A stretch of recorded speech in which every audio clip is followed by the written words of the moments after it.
I was just thinking of you guys.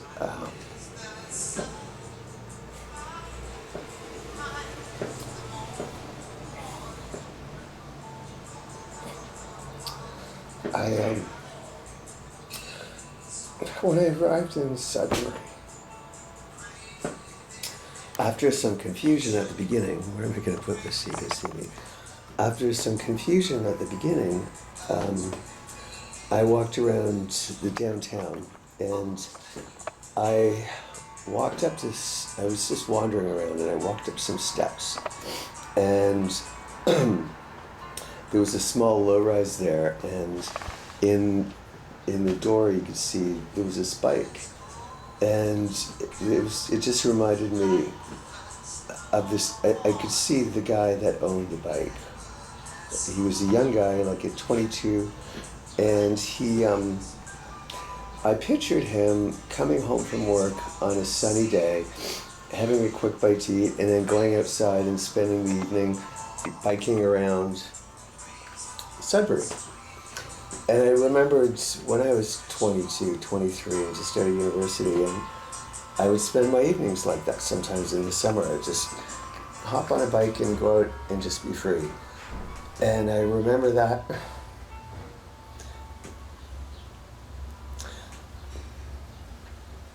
And I thought of this guy, and I remembered him, and I remembered what I was like when I was like that.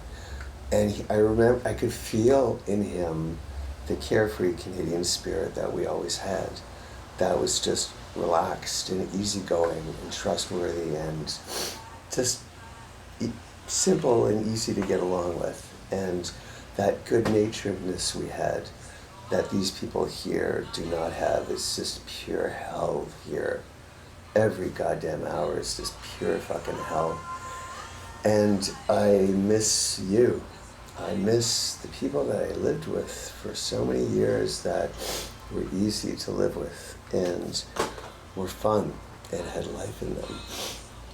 And I thought of that guy, and it just, over the last couple of days, I hope we can get that back. I hope that we can get Canada back again in a way that, you know, it's not going to be the exact same, but I want to taste the fresh sweetness of Canadian freedom again. I miss that a lot. I was kidnapped by the Toronto Police in May of 2016.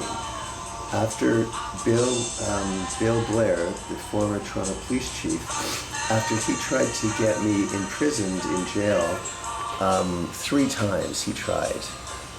Each time, the man used criminal harassment, if you can imagine.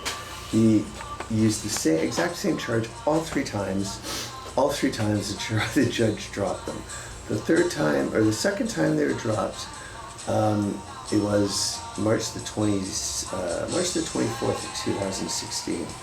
I left to go to Prince Edward Island on March 31st, or 31st.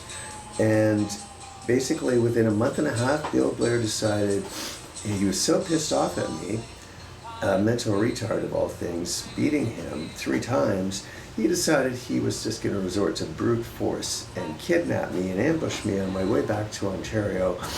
I wouldn't be warned of what had happened, and that despite the police being up my ass for over 2 years, that I was entering into a police state. Nobody on the bus told me this. So I just waltzed right back into this fucking thing, and now I'm being starved to death. I have lost all of my body fat. I cannot believe that I look like this. This is just, I look emaciated. I look like I've come from a concentration camp, and frankly I have, you know, if you're in jail, you get 3 meals a day and you get a bed. These fuckers do not let me have that. The city is 90% empty. The residences are empty, and Bill Blair is such a miserable cunt, he makes me sleep on the street. The guy, who I've never met before in my life, hates me so goddamn much. He's chased after me for 3.5 years, and he's put a city of 4 million people under siege just to torture a man before he murders him. This is exactly what the Toronto Police are doing to me. I'm going to be putting another posting up showing the effects of cyberbullying, which you will not believe how relentless it is. It's just, considering the hunger strike is on, because we're just advertising the starvation that I've been going through for 2 years, 2.5 probably, because of that being on,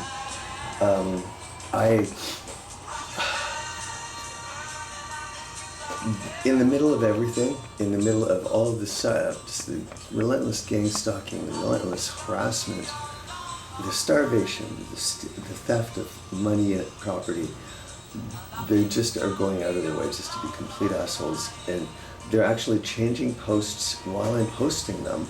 They will actually change them, and they'll put different URLs in. So they've done this frequently while I've been on there. They will actually change their URL so that it isn't episode 1, it's episode 2. They just do that, and it's just a big joke to them. And I figured out how they're doing all of this, and so that will be the subject of what I post. This situation, I am an innocent man, and I have no money, and I've been made homeless 3 times. I've been falsely imprisoned 3 times.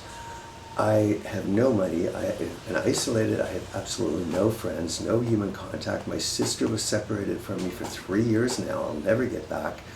And these goddamn fuckers still are torturing me. I don't think that the world will ever forgive the Toronto Police for being so goddamn fucking miserable. Let's try to enjoy part of the day. What